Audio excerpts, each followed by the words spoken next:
नमस्कार दोस्तों, welcome to polity by KD. मेरा नाम है कुलदीप आनंद और आज की इस वीडियो में हम most important articles of Indian constitution को डिस्कस करेंगे। चलिए शुरू करते हैं। Part 1, the union and it's territory, जो कि आर्टिकल 1 से लेकर आर्टिकल 4 तक है, यानी कि संघ और उसका क्षेत्र। अनुच्छेद 1 से लेकर अनुच्छेद 4 तक है। Article 1, name and the territory of union. संघ का नाम और संघ का क्षेत्र क्या होगा, यानी कि टेरिटरी ऑफ यूनियन और यूनियन का नाम क्या है, ये आर्टिकल 1 के अंदर डिफाइन है। Article 2, admission and establishment of new state. New state के यानी कि नए राज्यों का प्रवेश तथा उसकी स्थापना, ये आर्टिकल 2 के अंदर मेंशन है। Article 3, formation of new state and alteration of area, boundaries and the name of existence states.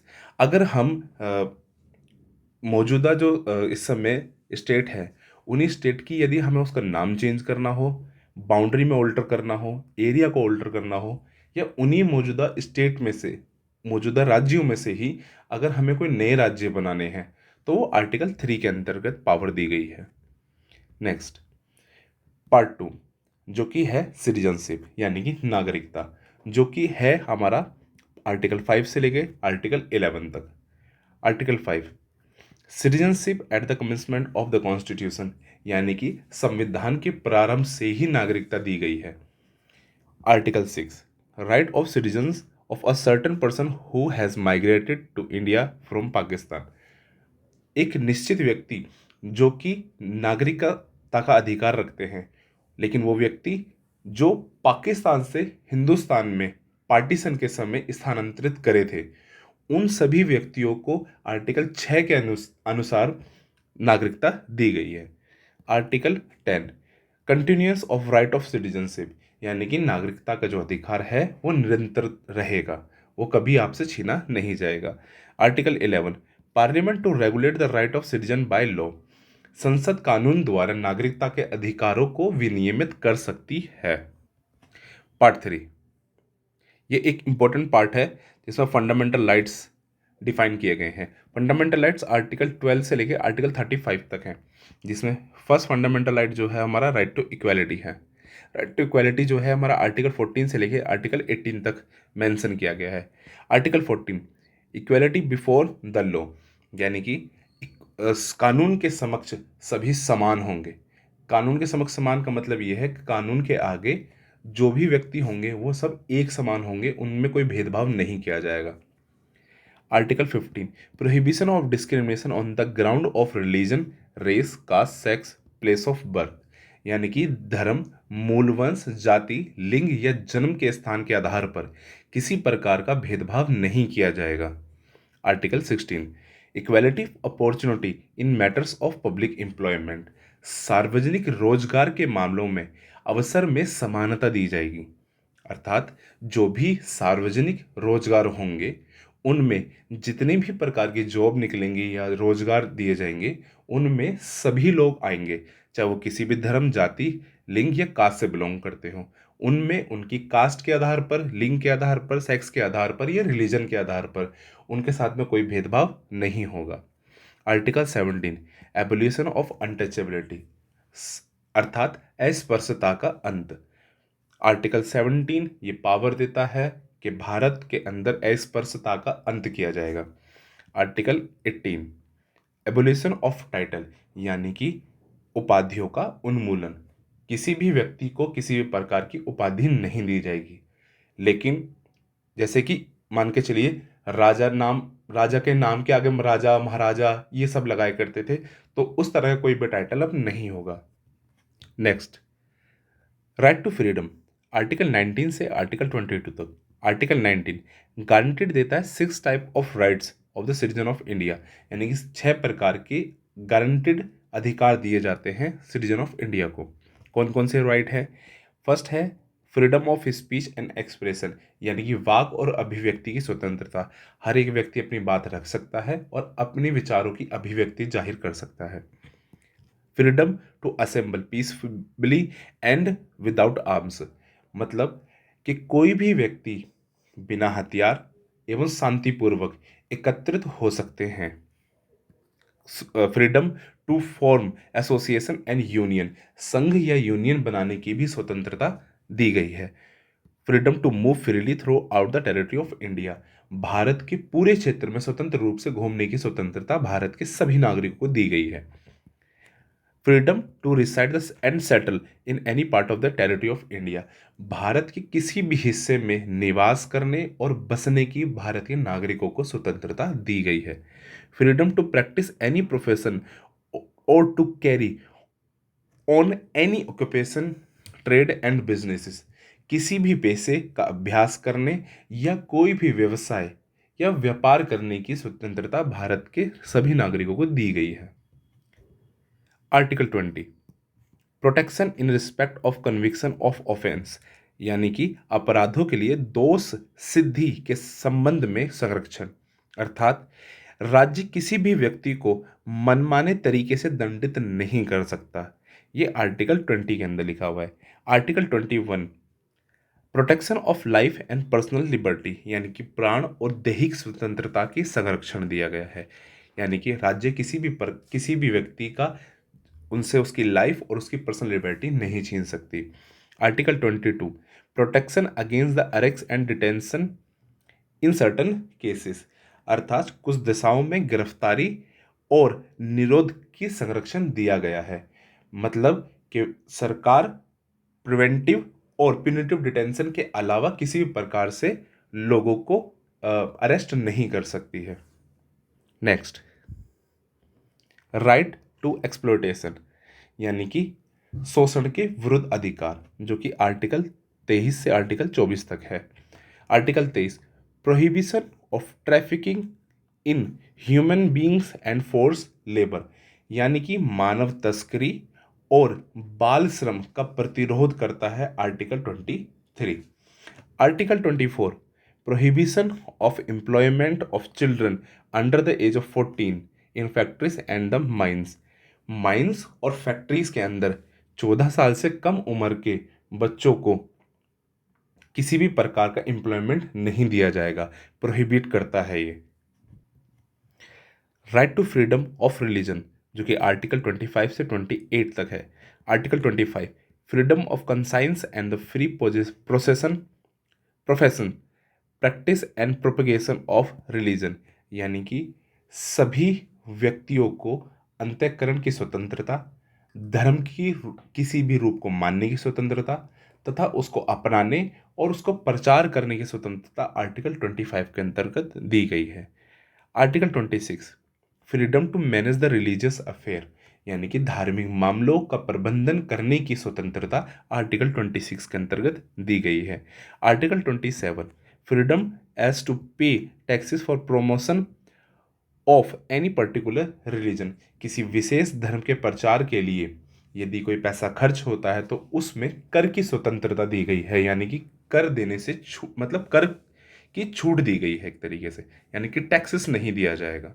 Article 28, freedom from attending religious instruction, धार्मिक शिक्षा में भाग लेने से मुक्ति दी गई है। जो व्यक्ति चाहे तो धार्मिक शिक्षा ले, कोई व्यक्ति ना चाहे तो ना ले।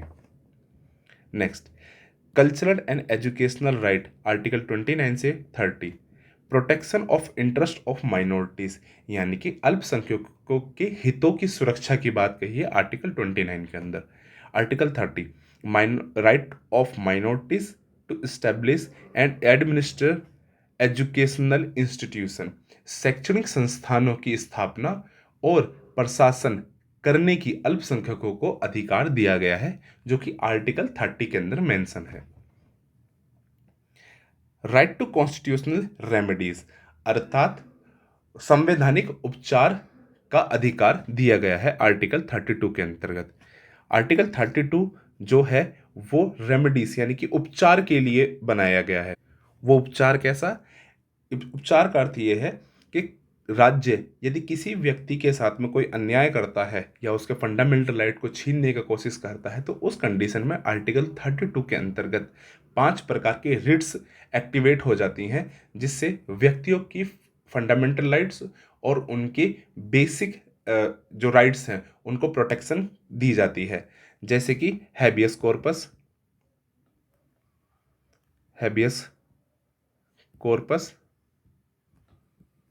मैंडमस, प्रोहिबिशन, सर्सिरोरी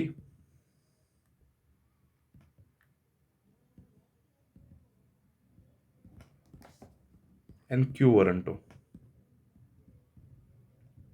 ये 5 प्रकार के रिट्स आर्टिकल 32 के अंदर मेंशन है। Next, part 4, directive principle of state policy, जो कि आर्टिकल 36 से लेकर आर्टिकल 51 तक है। आर्टिकल 36 जो कि डेफिनेशन बताता है स्टेट की, यानी कि राज्य की क्या परिभाषा होगी, ये आर्टिकल 36 के अंदर मेंशन है। आर्टिकल 37 एप्लीकेशन ऑफ डीपीएसपी, यानी कि डीपीएसपी की क्या एप्लीकेशंस होंगी, क्या प्रिंसिपल्स होंगे, ये आर्टिकल 37 के अंदर मेंशन है। Article 39 A, equal justice and free legal aid, समान न्याय यानी कि सबको एक जैसा न्याय दिया जाएगा, और निशुल्क कानूनी सहायता, सबको निशुल्क कानूनी सहायता प्रदान की जाएगी। ये आर्टिकल 39 के सब क्लॉज ए के अंदर मेंशन है। Article 40 organisation of village panchayat, यानी कि ग्राम पंचायत का संगठन किया जाएगा। Article 41 right to work, to education and to public assistant in certain cases, कुछ दशाओं में विशेषतः जैसे कि बुढ़ापे के आधार पर, बेरोजगारी के आधार पर, बीमारी या अशक्तता के आधार पर, किसी भी इन दशाओं के किसी भी कारण काम, शिक्षा या लोक सहायता पाने का अधिकार सुनिश्चित करने के लिए राज्य प्रभावी कदम उठाएगा। अर्थात अगर कोई व्यक्ति बेरोजगार है, बीमार है, अशक्त है, तो उसके आधार पर यदि उसको काम उसके लेवल का दिया जाए, उसको शिक्षा प्रदान की जाए और राज्य उसकी मदद करे। ये प्रावधान आर्टिकल 41 के अंदर मेंशन है।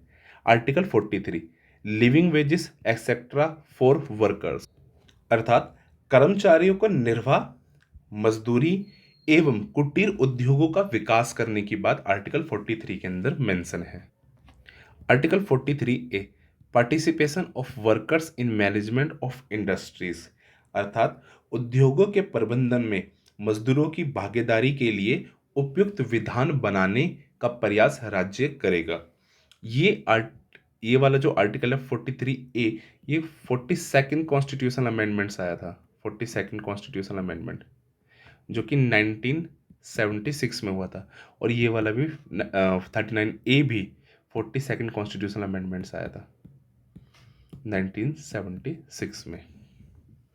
आर्टिकल 44 यूनिफॉर्म सिविल कोड, यानी कि नागरिकों के लिए एक समान नागरिकता लागू करने का प्रयास राज्य करेगा। Article 45 provision for free and compulsory education for childrens, इस आर्टिकल के अंतर्गत 6 वर्ष से कम आयु के बच्चों को शिक्षा तथा उनकी देखभाल करने का पूरा कार्य, पूरा बर्डन राज्य के ऊपर होगा। 86 कॉन्स्टिट्यूशन जब अमेंडमेंट हुआ था, राइट टू एजुकेशन आया 2002 के अंतर्गत, उसमें ये बात शामिल कर दी गई थी। Article 46 promotion of educational and economic interest of scheduled caste, ST यानी कि scheduled tribes and OBC other backward classes, अनुसूचित जनजातियों, अनुसूचित जातियों और अन्य दुर्लभ वर्गों की शिक्षा तथा अर्थ संबंधी हितों की अभिवृद्धि एवं सामाजिक न्याय सुनिश्चित करने का काम राज्य करेगा। Article 47 duty of state to raise the level of nutrition and the standard of living and to improve public health, लोगों के पोषाहार स्तर एवं जीवन स्तर को ऊंचा करना तथा लोक स्वास्थ्य के सुधार को प्राथमिक कर्तव्य मानना राज्य का परम कर्तव्य होगा। Article 48 organisation of agriculture and animal husbandry, article 48 के अंतर्गत कृषि तथा पशुपालन का संगठन आधुनिक वैज्ञानिक प्रणाली के अनुसार तय करा जाना चाहिए। ये राज्य का दायित्व बनता है। Article 49, protection of monuments and places and objects of natural importance, राष्ट्रीय के महत्व, स्मारक, स्थान तथा वस्तु का संरक्षण करना राज्य का कर्तव्य बनता है। Article 50, separation of judiciary from the executive, राज्य की लोक सेवा में कार्यपालिका से न्यायपालिका के एक दूसरे की पावर को सेपरेट करने का काम आर्टिकल 50 करता है। Article 51, promotion of international peace and security, article 51 promote करता है कि हम अंतरराष्ट्रीय स्तर पर पीस यानी कि शांति और सुरक्षा लेकर आएंगे। Next, part 4A, fundamental duties, जो कि आर्टिकल 51A के अंदर मेंशन है। मौलिक कर्तव्य, ये मौलिक कर्तव्य जो है 1976 में 42nd कॉन्स्टिट्यूशन अमेंडमेंट से ऐड किया गया था। पहले जिस दिन ये अमेंडमेंट हुआ था उस दिन 10 फंडामेंटल ड्यूटीज थी, लेकिन 86 कॉन्स्टिट्यूशन अमेंडमेंट 2002 में राइट टू एजुकेशन भी इसके अंदर मेंशन कर दी गई थी। अब टोटल 11 फंडामेंटल ड्यूटीज हमारे कॉन्स्टिट्यूशन के अंदर मेंशन है। नेक्स्ट, पार्ट 5 यूनियन यानी कि संघ से संबंधित है, जो कि आर्टिकल 52 से 151 तक है। Article 52, the president of the India, there is a shall be a president of India, मतलब भारत के एक राष्ट्रपति होंगे। ये आर्टिकल 52 के अंदर मेंशन है। Article 53, executive power of the union, यानी कि संघ की कार्यपालिका की क्या शक्ति होगी, ये आर्टिकल 53 के अंदर मेंशन है। आर्टिकल 54, इलेक्शन ऑफ प्रेसिडेंट, राष्ट्रपति जी की क्या चुनाव की प्रक्रिया होगी, कैसे चुनाव होंगे, ये आर्टिकल 54 के अंदर मेंशन है। Article 61, procedure for impeachment of the president, राष्ट्रपति जी पर महाअभियोग चलाने की क्या प्रक्रिया होगी, ये आर्टिकल 61 के अंदर मेंशन है। Article 63, the vice president of India, Bharat के एक उपराष्ट्रपति होंगे, जो कि आर्टिकल 63 के अंदर मेंशन है। Article 64, the vice president to be ex officio chairman the council of state, यानी कि वाइस प्रेसिडेंट जी जो होंगे वो भारत की राज्यसभा के पदेन सभापति कहलाएंगे। Article 66, election of vice president को डिफाइन करता है, यानी कि उपराष्ट्रपति जी के जो चुनाव की प्रक्रिया होगी वो आर्टिकल 66 के अंदर मेंशन है।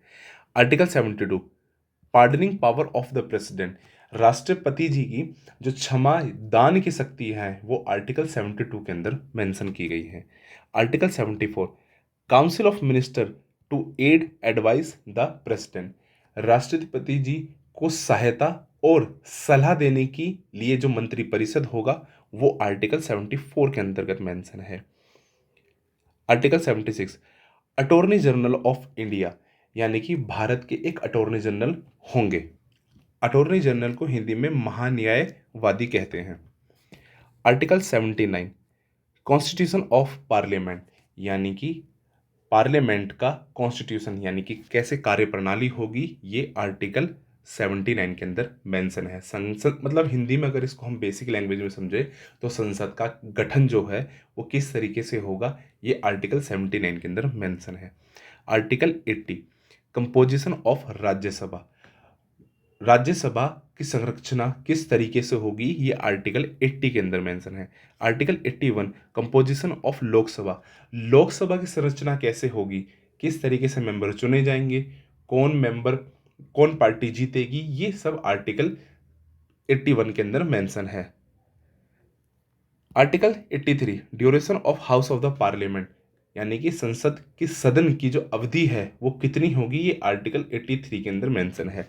Article 93, the speaker and the deputy speaker of the house of the people, यानी कि संसद लोकसभा की जो अध्यक्ष होंगे और जो उपाध्यक्ष होंगे वो स्पीकर और डेप्यूटी स्पीकर कहलाएंगे।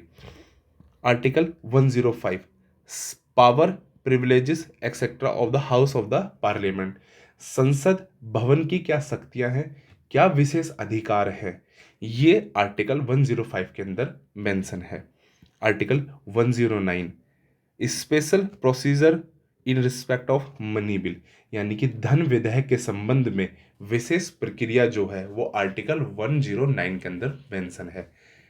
आर्टिकल 110 यानी कि 110 definition of money bill, money bill की क्या परिभाषा है, ये आर्टिकल 110 के अंदर लिखा हुआ है। आर्टिकल 112 यानी कि 112 एनुअल फाइनेंशियल बजट, अर्थात वार्षिक वित्तीय बजट जो आता है वो आर्टिकल 112 के तहत पावर दी गई है भारत की संसद को। आर्टिकल 114 अप्रोप्रिएशन बिल्स, यानी कि अगर हम इसको हिंदी में समझे तो विनियोग विधेयक कहलाते हैं। विनियोग विधेयक के अंतर्गत जो भी बिल आएंगे वो आर्टिकल 114 के अंतर्गत आएंगे। आर्टिकल 123 यानी कि 123 power of the president to promulgate ordinance during the recess of the parliament, यानी कि यदि संसद का अवकाश चल रहा है उस समय यदि कोई कानून बनाना हो तो अस्थायी रूप से एक कानून बनाया जाता है जिसको हम अध्यादेश कहते हैं।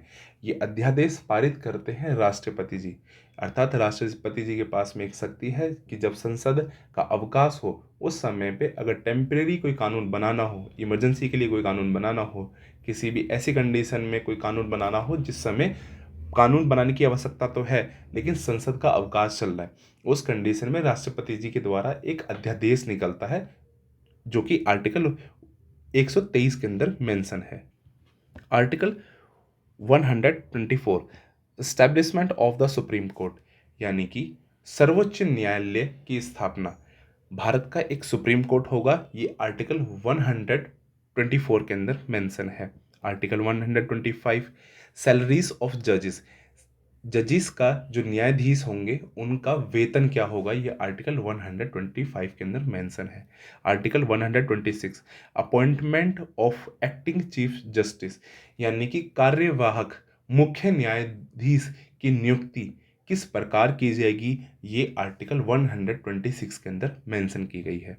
आर्टिकल 127 अपॉइंटमेंट ऑफ एडहॉक जजेस, अर्थात तदर्थ न्यायाधीशों की नियुक्ति किस तरीके से की जाएगी, मतलब कि एडहॉक जजेस मतलब जो बाहर से जजेस आ रहे हैं उनको किस तरीके से नियुक्त किया जाएगा, वो आर्टिकल 127 के अंदर मेंशन किया गया है।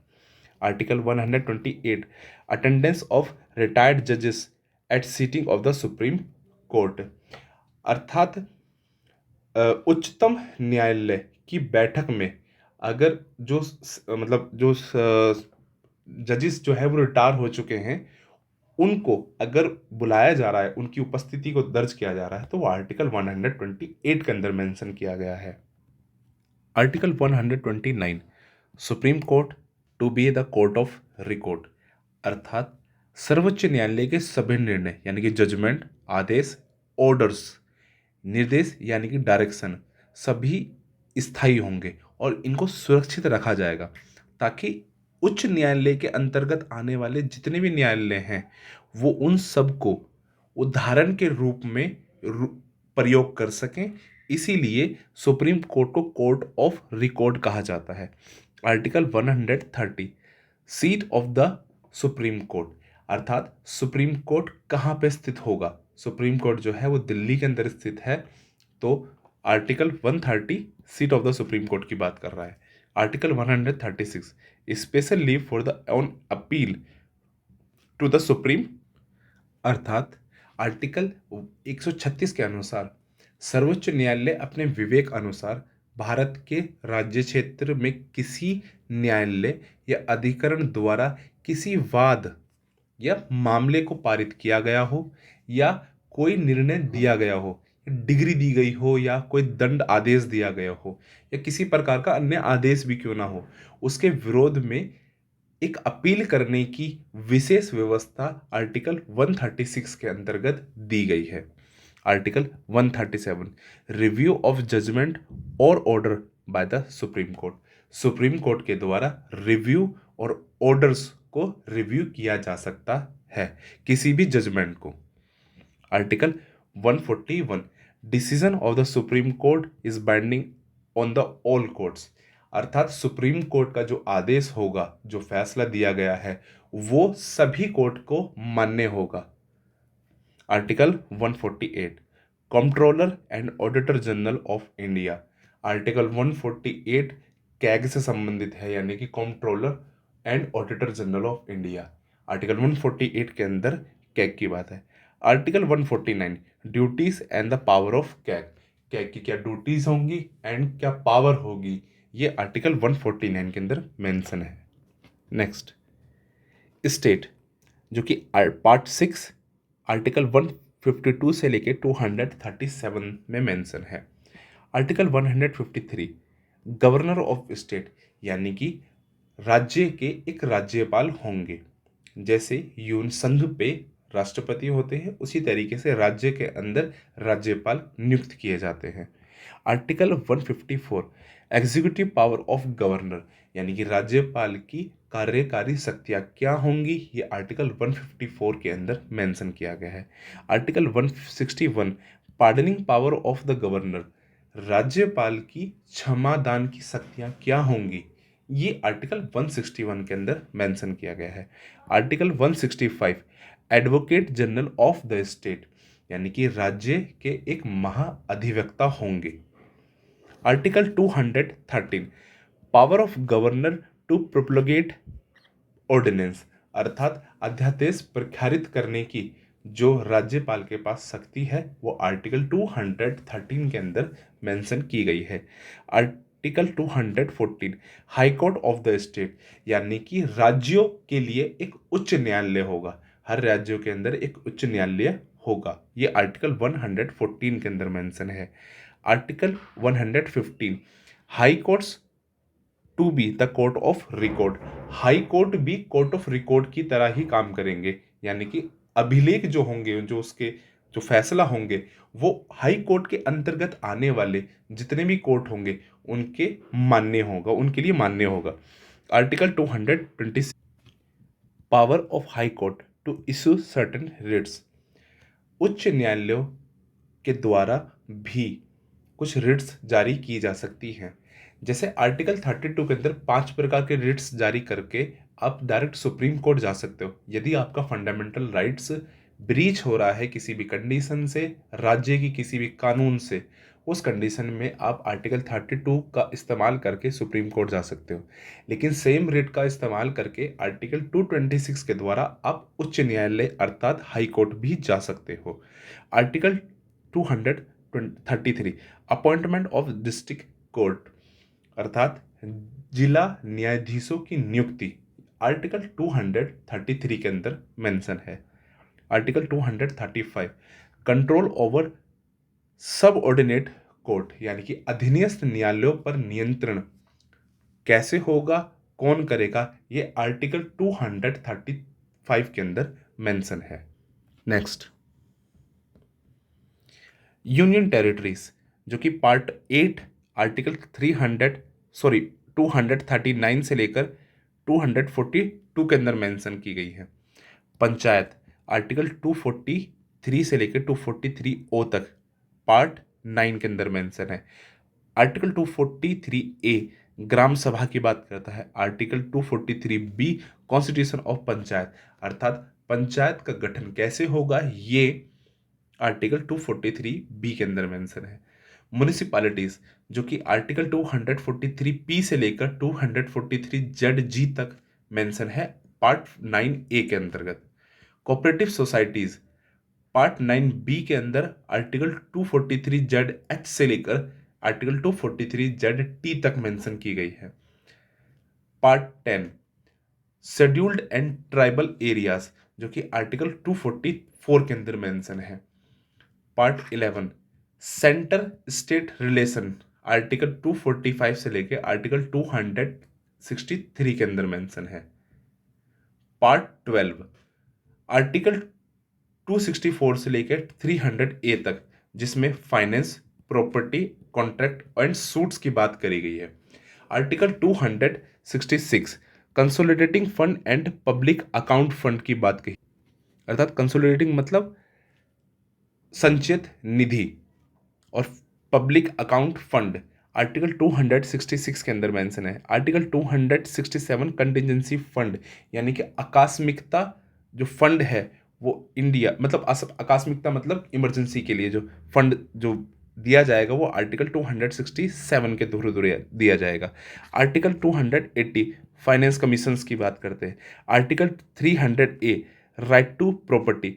राइट टू प्रॉपर्टी पहले फंडामेंटल राइट था एक, लेकिन इसको 44th कॉन्स्टिट्यूशन अमेंडमेंट के द्वारा 1978 में इसको एक लीगल राइट के फॉर्म में कन्वर्ट कर दिया गया और अब फंडामेंटल राइट 6 थे हो गए हैं। पहले ये 7 फंडामेंटल राइट्स हुआ करते थे।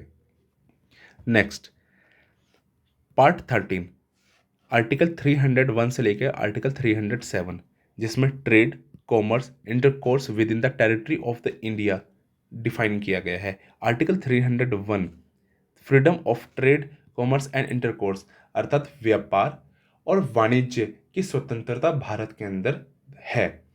Article 302 power of parliament to impose restriction on the trade commerce and intercourse अर्थात व्यापार वाणिज्य और इनसे संबंधित किसी भी कार्य के ऊपर प्रतिबंध लगाने का काम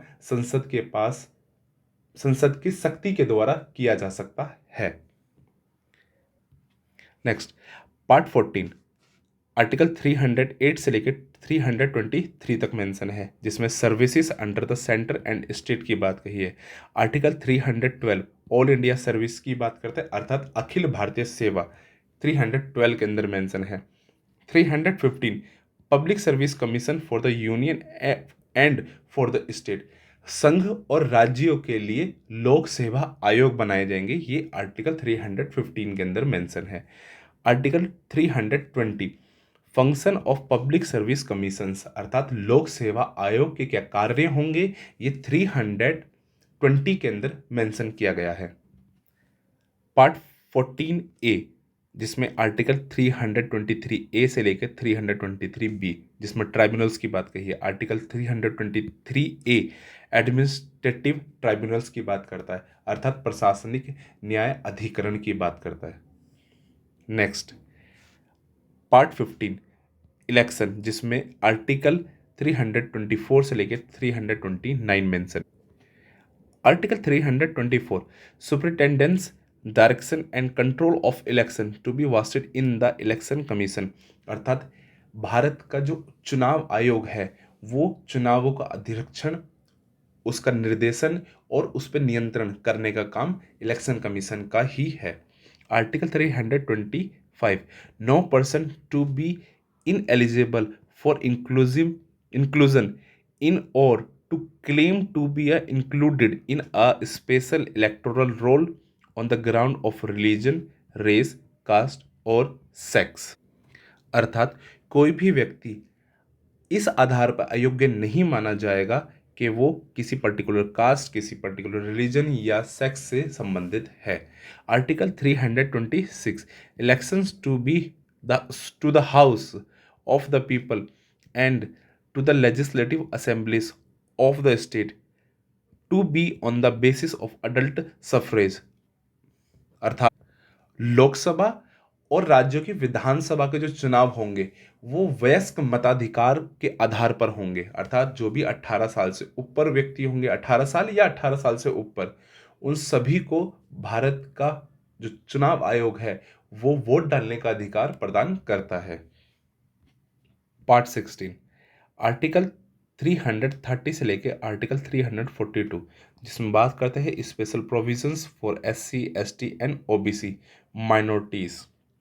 article 338 national commission for SC and ST अर्थात एक राष्ट्रीय आयोग बनाया जाएगा जो कि अनुसूचित जाति और अनुसूचित जनजाति से संबंधित होगा।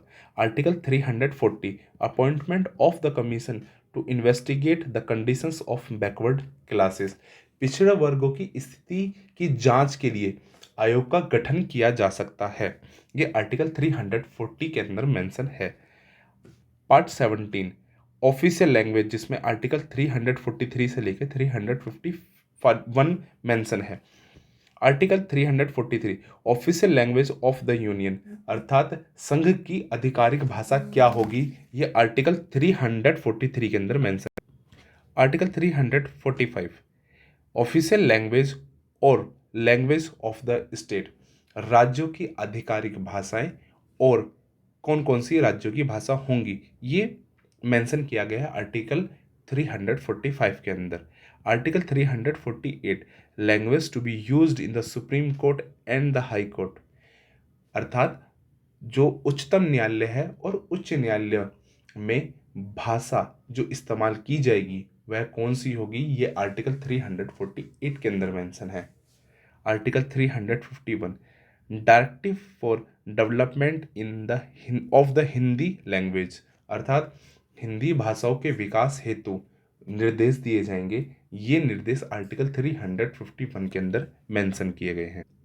नेक्स्ट पार्ट 18 आर्टिकल 352 से लेकर 360 तक मेंशन किया गया है, जिसके अंतर्गत आपातकालीन स्थिति के बारे में जिक्र मिलता है। आर्टिकल 352 प्रोक्लेमेशन ऑफ इमरजेंसी, अर्थात जिसको हम नेशनल इमरजेंसी भी कहते हैं, आपातकाल की उद्घोषणा जिसको हम राष्ट्रीय आपातकाल भी कहते हैं। आर्टिकल 356 स्टेट इमरजेंसी, अर्थात प्रेसिडेंट रूल, राज्य में आपातकाल जब लगता है उसको हम राष्ट्रपति शासन कहते हैं। आर्टिकल 360 जिसको हम फाइनेंशियल इमरजेंसी अर्थात वित्तीय आपातकाल भी कहते हैं। नेक्स्ट पार्ट 19 मिसलेनियस, आर्टिकल 361 से 367 तक। Article 361 protection of president and governor, अर्थात राष्ट्रपति और राज्यपालों का संरक्षण, आर्टिकल 361 के अंदर मेंशन है।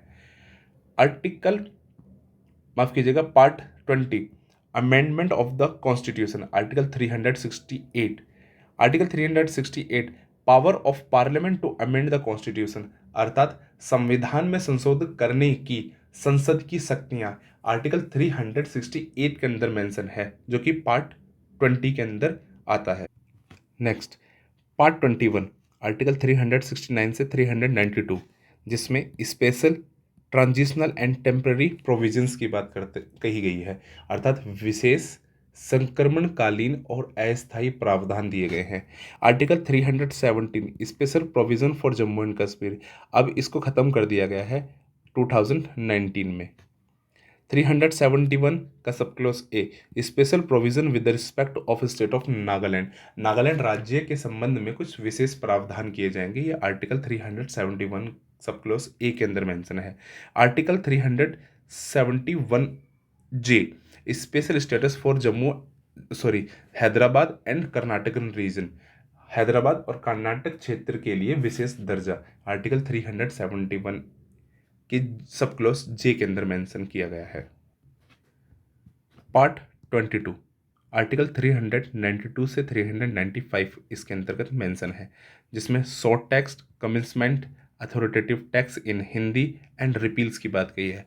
आर्टिकल 393 शॉर्ट टाइटल, जिसके अंतर्गत this constitution may be called the constitution of India, इसके अंतर्गत जो संविधान है वो भारत का संविधान कहा जाएगा, अर्थात जो संविधान बनाया गया है उसको भारत का संविधान कहा जा सकता है, ये आर्टिकल 393 के अंदर मेंशन है। आज की क्लास दोस्तों यहीं समाप्त होती है। यदि आपको इस क्लास की पीडीएफ चाहिए तो आप मेरे टेलीग्राम चैनल को ज्वाइन कर सकते हो, और टेलीग्राम चैनल का जो लिंक है वो वीडियो के डिस्क्रिप्शन में आपको मिल जाएगा। Thank you guys.